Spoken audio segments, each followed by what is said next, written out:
In California, the Sierra Nevada region accounts for about 25% of the total land area, yet 60% of the state's developed water supply.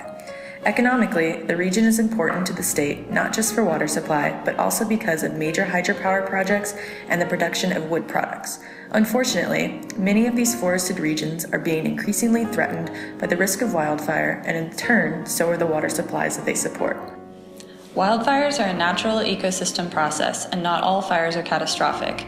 In fact, many ecosystems are adapted to fire, and fire suppression can lead to adverse consequences.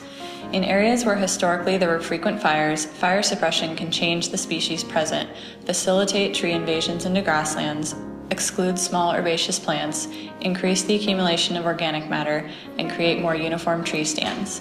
The overall increase in woody biomass and organic matter due to suppression creates more fire fuel, which can result in larger, more severe fires.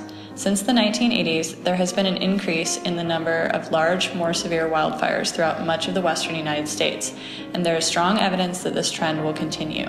In the Sierra Nevada region, the increase of large, severe wildfires poses a major risk to important watersheds.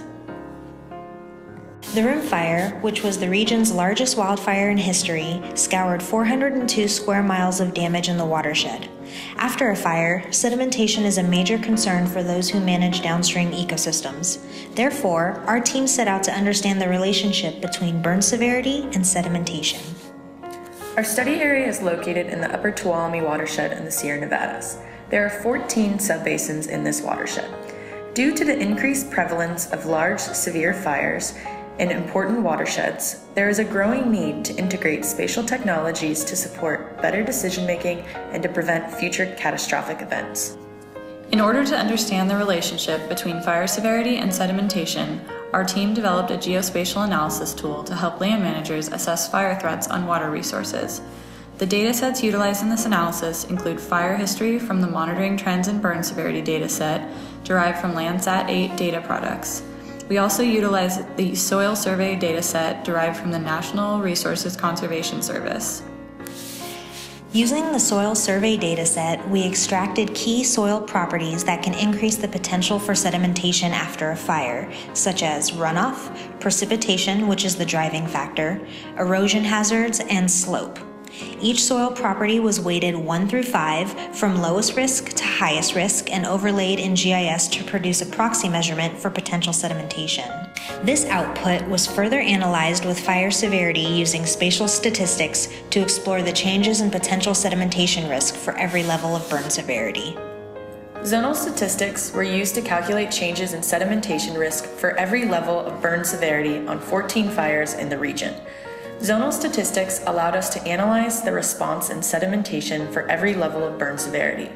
Zonal statistics work by summarizing the values of one raster within the zones of another dataset and outputs the results to a table, in which bivariate graphs were created and the correlations between the two rasters were computed.